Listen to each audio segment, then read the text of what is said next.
الحمدللہ رب العالمین والصلاة والسلام علی سید الانبیاء والمرسلین اما بعد اعوذ باللہ من الشیطان الرجیم بسم اللہ الرحمن الرحیم لقد کان لکم فی رسول اللہ اسوۃ حسنہ لمن کان یرجو اللہ والیوم الآخر وذکر اللہ کثیرا صدق اللہ العظیم اللہم صلی علی محمد وعلی آل محمد وبارک وسلم رب اشرح لی صدری ویسر لی امری واحلل عقدۃ من لسانی یفقہوا قولی واجعل لی وزیرا من اہلی آمین یا رب العالمین۔ ناظرین کرام السلام علیکم ورحمۃ اللہ وبرکاتہ۔ ہماری اس وقت کی نشست کا موضوع ہے سنت نکاح، سنت رسول صلی اللہ علیہ وآلہ وسلم کی روشنی میں۔ انشاءاللہ اور مواقع پر بھی اس موضوع پر کلام ہوگا۔ اس وقت جو مقصود آپ کے سامنے بیان کرنا ہے وہ یہ ہے کہ نکاح اب بھی ہمارے معاشرے میں سنت رسول صلی اللہ علیہ وآلہ وسلم سمجھ کر ہی انجام دیا جاتا ہے۔ اردو بولنے والوں کے ہاں اگر کارڈ اردو زبان میں شادی بیاہ کے موقع پر جب چھپتا ہے تو کبھی لکھا ہوتا ہے نکاح مسنونہ، کبھی لکھا ہوتا ہے ولیمہ مسنونہ، یعنی اس موقع اور اس عمل کی جو نسبت ہے وہ سنت رسول سے ہے صلی اللہ علیہ وآلہ وسلم۔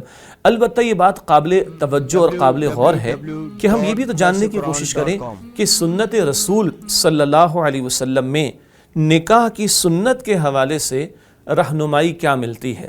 تو آج کی نشست میں ہم یہ جانیں گے کہ نبی مکرم صلی اللہ علیہ وآلہ وسلم کے عہد مبارک میں جب نکاح کی سنت انجام دی جاتی تو کیا کیا جاتا تھا۔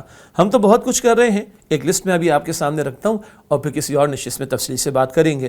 ہمارے یہاں چھوٹی منگنی بھی ہوتی ہے اور درمیانی منگنی بھی ہوتی ہے، آپ کو پتہ ہے بڑی منگنی بھی ہوتی ہے، ایک گرینڈ سلیم منگنی بھی ہوتی ہے، درمیان میں چھوٹی موٹی تقاریب جن میں 500 افراد تک آ جاتے ہیں وہ بھی ہو جاتی ہیں، تو تحفے تحائف کا بھی ایک لمبا چوڑا سلسلہ بھی ہوتا ہے۔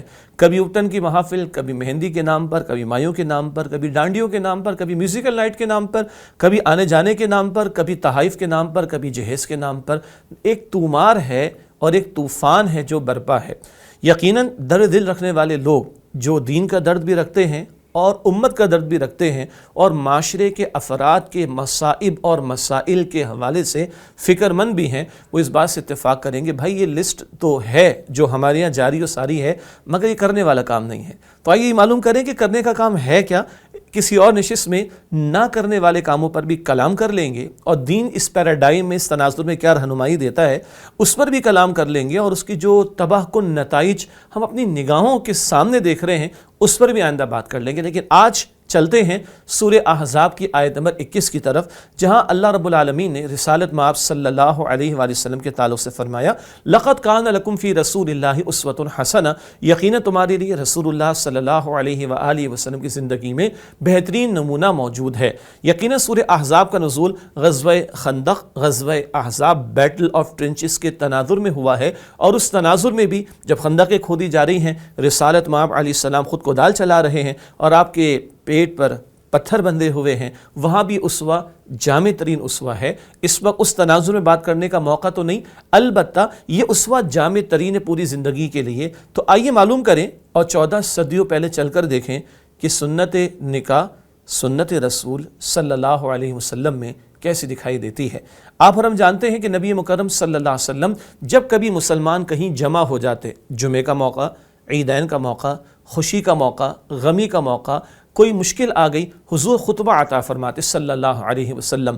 چنانچہ نکاح کے موقع پر بھی حضور خطبہ عطا فرماتے، اور الحمدللہ مسلم معاشروں میں اس کا اہتمام اب بھی ہے، اور اکثر جب ہمارے یہاں نکاح کا انعقاد ہوتا ہے تو 4 آیات کی تلاوت کی جاتی ہے، سورہ آل عمران کی آیت نمبر 102، سورہ نساء کی آیت نمبر 1 اور سورہ احزاب کی آیت نمبر 70 اور 71۔ ان 4 آیات کا درس دینا اس وقت تو مطلوب نہیں ہے، کسی اور نشست میں انشاءاللہ تعالی۔ البتہ حضور علیہ السلام نکاح کی مجلس کے موقع پر واعظ فرماتے، قرآن حکیم کی 4 آیات کی تلاوت فرماتے، جن میں 4 مرتبہ تقوی کا ذکر آیا اور زبان کو صحیح استعمال کرنے کا ذکر آیا، اللہ اور اس کے رسول مکرم علیہ السلام کی اطاعت کرنے کا ذکر آیا، رحمی رشتوں کا خیال رکھنے کا ذکر آیا، اور یہ بات کہ اللہ تم پر نگہبان، یہ سارے مباحث ان 4 آیات میں آتے ہیں۔ تو ایک پہلو ہمارے معاشرے کے اعتبار سے وہ تشنہ رہ جاتا ہے کہ جب ہمارے ماحول اور ہمارے معاشرے میں ہم یہ دیکھتے ہیں کہ نکاح کے موقع پر آیات کی تلاوت تو ہو جاتی ہے لیکن سننے والوں کو پتہ ہی نہیں ہوتا کہ کیا ترجمہ کیا گیا، ان آیات کا مفہوم بیان ہو، ان کی تشریح بھی کر دی جائے، تو انشاءاللہ تعالی خاص طور پر وہ جوڑا جو نئی زندگی کا آغاز کر رہا ہے اس کے لیے بھی وعظ و نصیحت کا سامان ہو جائے اور سننے والوں کے لیے بھی ہو جائے۔ تو ایک کام نبی مکرم علیہ السلام کی سنت سے ہمیں ملتا ہے کہ نکاح کے موقع پر بھی وعظ و نصیحت کا اہتمام حضور علیہ السلام فرماتے۔ اب آئیے یہ دیکھیں کہ کرنے کے کام کتنے ہیں۔ وہ 7 کام پہلے آپ گن لیجئے، پھر میں آپ کو 3 واقعات مختصراً عرض کرتا ہوں اور پھر ان 7 باتوں کو 2-3 جملوں میں سمجھ لیں گے۔ پہلا کام، رشتہ جب طے کیا جائے تو تقوی و دینداری کو ترجیح دی جائے۔ دوسرا کام، نکاح کا انعقاد کوشش کی جائے مساجد میں ہو، بہتر ہے۔ تیسرا کام، خرچوں کو کم سے کم کیا جائے۔ چوتھا کام، مہر کا ادا کرنا۔ پانچواں کام، ولیمے کا اہتمام کرنا۔ چھٹا کام جو نکاح کے موقع پر ہے وہ ہے چھواروں کی تقسیم، اور 7واں کام وہ ہے دلہا دلہن کے لیے دعا کا اہتمام کرنا اور ان کو مبارکباد دینا۔ یہ 7 باتیں ہیں، ان پر آگے بھی مختصر کلام ہوگا۔ آئیے چلتے ہیں اور 14 صدیوں پہلے جا کر دیکھتے ہیں کہ رسالت مآب علیہ السلام کے عہد میں نکاح کتنے سادہ تھے۔ سیدہ فاطمہ الزہرا رضی اللہ تعالی عنہ کا نکاح اللہ کے نبی مکرم علیہ السلام نے سیدنا علی رضی اللہ تعالی عنہ سے طے فرمایا، اور ایک تاریخی روایت کے مطابق مسجد نبوی میں نکاح منعقد ہوا۔ رسالت مآب علیہ السلام نے خطبہ بھی عطا فرمایا، اور ایک روایت کے مطابق چند ہی صحابہ کرام اس نکاح میں شریک تھے۔ کوئی بارات نہیں تھی وہاں پر۔ اللہ کے نبی مکرم علیہ السلام نے ام ایمن رضی اللہ تعالی عنہا جو ایک بوڑھی صحابیہ تھیں ان کی ذمہ داری لگائی، اور وہ بی بی فاطمہ الزہرا رضی اللہ تعالی عنہا کو سیدنا علی رضی اللہ تعالی عنہ کے حجرے میں چھوڑ کر آ گئیں۔ بعد میں حضور تشریف بھی لے گئے اور دونوں کو وعظ و نصیحت بھی فرمائی۔ بارات کوئی نہیں ہے، جہیز کا کوئی تصور نہیں۔ جی ہاں، جہیز کا کوئی تصور نہیں، ہم نے جو سن رکھا ہے اس کی بھی حقیقت سن لیں۔ سیدنا علی رضی اللہ تعالیٰ عنہ درویش صحابہ میں سے ہیں، ظاہری دولت بظاہر ان کے پاس نہیں تھی، انہوں نے اپنی زرع حضور علیہ السلام کے مشورے پر فروخت کی۔ سیدنا عثمان رضی اللہ تعالیٰ عنہ نے خرید لی، بعد میں ہبہ بھی کر دی، گفٹ بیک بھی کر دی۔ اللہ کے نبی علیہ السلام کی تعلیم کے مطابق جب سیدنا علی رضی اللہ تعالیٰ عنہ نے زرع فروخت کر دی تو جو رقم ہاتھ آئی اس کا کچھ حصہ مہر کے طور پر ادا کیا، اور بقیہ حصہ سیدنا علی رضی اللہ تعالیٰ عنہ نے حضور علیہ السلام کے ہاتھ پر لا کے رکھ دیا۔ کیونکہ سیدنا علی رضی اللہ تعالیٰ عنہ کے والد ابو طالب کا انتقال ہو گیا تھا، تو سیدنا محمد مصطفیٰ کریم علیہ السلام سیدنا علی کے سرپرست ہیں۔ یہ رقم جو سیدنا علی کی ہے، حضور نے اس رقم سے کچھ سامان منگوایا جس کی تفصیل بچپن سے ہم کتابوں میں پڑھتے آئے ہیں۔ کھجور کی چھال کا بھرا ہوا ایک بستر، 2 تکیے، ایک چکی، ضرورت کے 2-3 برتن۔ رقم سیدنا علی کی ہے، اور اتنے سامان کو جو لوگ جہیز کہتے ہیں تو مجھے شرم آتی ہے کہ جہیز کے لفظ کی توہین کی جا رہی ہے، سامان کو جہیز کہا جائے، لیکن رقم سیدنا علی کی ہے۔ یہ ہے جو اتنی سادگی سے امام الانبیاء صلی اللہ علیہ وسلم کی صاحبزادی بی بی فاطمہ الزہرا کا نکاح ہوا ہے۔ اللہ اکبر کبیرہ۔ اچھا جی، سیدنا علی درویش صحابی ہیں تو ایک مالدار صحابی کی مثال لیجئے۔ مدینہ شریف کا موقع ہے، مدینہ شریف کے دور کی بات ہو رہی ہے۔ ایک دن رسول اللہ علیہ السلام نے دیکھا سیدنا عبد الرحمن بن عوف رضی اللہ تعالیٰ عنہ کو ان کے گیٹ اپ میں کچھ تبدیلی تھی۔ رسول اللہ علیہ السلام توجہ فرمایا کرتے تھے، پوچھا عبد الرحمن یہ کیا معاملہ؟ عرض کی یا رسول اللہ میرا نکاح ہو گیا۔ جی ناظرین کرام توجہ فرمائیے، نکاح ہو گیا حضرت عبد الرحمن بن عوف کا رضی اللہ تعالیٰ عنہ، اور رسول اللہ علیہ السلام کو نہیں بلایا گیا، نہ رسول اللہ علیہ السلام نے نکاح پڑھایا اور نہ رسول اللہ علیہ السلام نے برا منایا۔ حضور نے فرمایا مبارک ہو، آج ہمارے تو اتنے مہمان آنے چاہیے، وہ بھی آنا چاہیے، وہ VIP بھی آنا چاہیے، وہ دور کا بھی آنا چاہیے، قریب کا بھی آنا چاہیے، سب کا ہی آنا چاہیے، اتنے لمبے چوڑے اہتمام کی کوئی حاجت نہیں۔ سیدنا رسول اللہ علیہ السلام نے فرمایا مبارک۔ دوسرا آپ نے پوچھا بھائی تم نے مہر دیا؟ جی اتنا سونا گولڈ میں نے مہر دیا۔ پھر حضور نے فرمایا کہ ولیمہ ضرور کرنا، اس سے کرنے کے کاموں کا ہمیں اندازہ ہو رہا ہے۔ اور ایک نکاح اور میں عرض کر دوں آپ کو، ایسا کہ شاید ہم میں سے کوئی نہ پہنچ سکے۔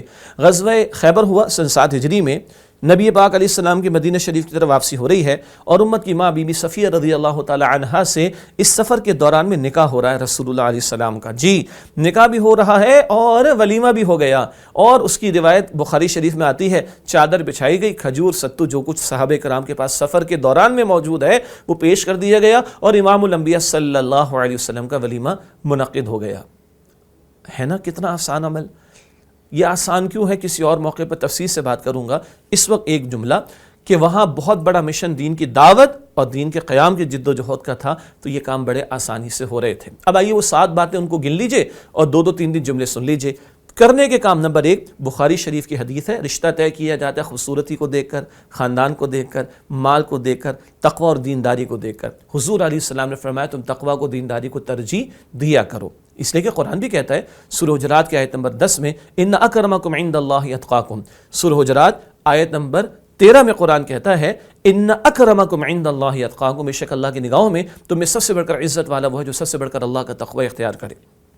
دوسری ہدایت، اللہ کے نبی علیہ السلام نے فرمایا کہ نکاح کا انعقاد کرو اور اسے مساجد میں منعقد کرو۔ یہ ابن ماجہ شریف کی روایت ہے۔ نکاح گھر میں بھی گواہوں کی موجودگی میں ہو جائے گا، ہال وغیرہ میں بھی ہو جائے گا۔ مسجد کی اپنی برکتیں ہیں، مسجد کا رینٹ نہیں دینا پڑتا، مسجد کی بکنگ نہیں کرانی پڑتی، مسجد میں خرافات نہیں ہوں گی، مسجد میں ڈیکوریشن کا ایشو نہیں ہوگا، اور دعا سب سے بڑا تحفہ دلہا دلہن کے لیے ہے۔ اس کے لیے مسجد سے پیارا ماحول کہاں ہو سکتا ہے؟ نماز کے ساتھ جوڑ دیجئے، وقت کی پابندی بھی ہو جائے گی، کتنی برکتیں ہیں۔ دوسری ہدایت، نکاح کا اعلان کرو اور مساجد میں منعقد کرو۔ تیسری ہدایت، بڑی ضرورت ہے اس بات کی، اللہ کے نبی مکرم علیہ السلام نے فرمایا، ابن ماجہ شریف کی روایت ہے، سب سے زیادہ برکت اس نکاح میں ہوگی جس میں خرچہ سب سے کم ہوگا۔ برکت اس نکاح میں زیادہ ہوگی جس میں خرچہ کم ہوگا۔ ہمارا تو تصور میں گڑ گیا، خرچے زیادہ ہوں گے، چاہے قرضے لے کر ہوں، بھاری بھرکم قرضے لے کر ہوں، تو کیا بات ہوگی ہماری؟ وہ ہماری بات ہوگی جو کہ بات خراب ہی ہو رہی ہے۔ حضور کی بات کیا ہے؟ برکت وہاں زیادہ ہوگی جہاں خرچہ کم ہوگا۔ اللہ اکبر کبیرہ، یہ ابن ماجہ شریف کی روایت اور تیسری بات ہو گئی۔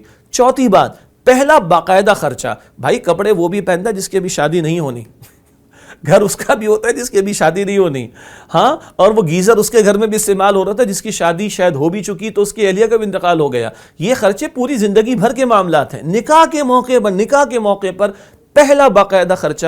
چوتھی بات نوٹ کر لیجئے، مہر کا ادا کرنا قرآن حکیم کا حکم ہے، حضور علیہ السلام کی تعلیم ہے، اور یہ شوہر کے ذمہ قرض اور فرض ہوتا ہے، اور یہ بیوی کا حق ہوتا ہے یہ مہر ادا کرنا۔ یہ چوتھی بات، یہ پہلا باقاعدہ خرچہ۔ پانچویں بات، ولیمے کا اہتمام کرنا۔ حضور نبی اکرم علیہ السلام کی سنت میں سچی بات ہے، ایک ہی دعوت ملتی ہے اور وہ ولیمے کی دعوت ہے۔ سچی بات، ایک دعوت، ولیمے کی دعوت۔ سنت رسول کی روشنی میں سنت نکاح پر بات کریں گے، ایک دعوت ملے گی، ولیمے کی دعوت، جو بہت سہولت کے ساتھ، جو اللہ توفیق عطا فرمائے، کوئی نمود و نمائش کا معاملہ نہ ہو۔ میں دوبارہ عرض کر دوں، ایک دعوت سنت میں ملے گی، باقی ہم نے لمبے چوڑے اہتمام کی، یہ ہم ہیں اور مشکلات میں گھرے ہوئے ہیں۔ سنت میں ایک دعوت ولیمے کی شوہر کے ذمے۔ چھٹی بات جس کا تعلق نکاح کے موقع سے ہے، وہ ہے چھواروں کی تقسیم کا معاملہ۔ ہم سب کو معلوم ہے چھوارے تقسیم ہوتے ہیں نکاح کے موقع پر۔ ذرا غور فرمائیے، چھوارے لڑکے والے لاتے ہیں، لڑکے والے لاتے ہیں نا؟ اچھا، نکاح کا فنکشن مانا کس کا جاتا ہے؟ لڑکی والوں کا۔ چھوارے کون لا رہا ہے؟ لڑکے والے۔ کیوں؟ شریعت نے مرد کو قوام بنایا، وَبِمَا أَنفَقُوا سورہ نساء آیت نمبر 34، مرد پر سارے اخراجات ڈالے گئے ہیں۔ لڑکی کا فنکشن مانا جاتا ہوگا ہمارے نکاح کا موقع، لیکن لڑکی والوں پر کوئی خرچہ نہیں، خرچہ ہے شوہر کے ذمے، اس لیے لڑکے والے ہی چھوارے لے کر آتے ہیں۔ اور ساتویں بات، دولہا دلہن کو مبارکباد دینا، حضرات میں دیں، خواتین میں دیں، اور دعا کے الفاظ بھی احادیث میں آتے ہیں۔ حضور نے پوری رہنمائی عطا فرمائی ہے صلی اللہ علیہ وسلم، بارک اللہ لکما و بارک علیکما و جمع بینکم الرحمہ، اللہ آپ دونوں کو برکت دے، آپ کے درمیان برکت کو بڑھائے، اور اللہ تعالیٰ آپ کے درمیان رحمت کو بڑھائے۔ جناب، یہ گنتی کے 7 کام ہیں، یہ کرنے کے کام ہیں۔ لقد کان لکم فی رسول اللہ اسوۃ حسنہ، باقی ابتدا میں ایک لسٹ بیان کی کہ جو ہم کر رہے ہیں وہ ہمارے معاملات ہیں، وہ سنت کی تعلیم نہیں ہے، اور اس کی تباہ کاریاں بھی ہمارے سامنے بہت زیادہ ہیں۔ اس پر انشاءاللہ اگلی ایک نشست میں کلام ہوگا علیحدہ سے۔ اللہ تعالی ہمیں سنت رسول کے مطابق نکاح کے معاملے کو انجام دینے کی توفیق عطا فرمائے۔ وآخر دعوانا ان الحمدللہ رب العالمین۔ السلام علیکم ورحمۃ اللہ وبرکاتہ۔ درس قرآن www.darsequran.com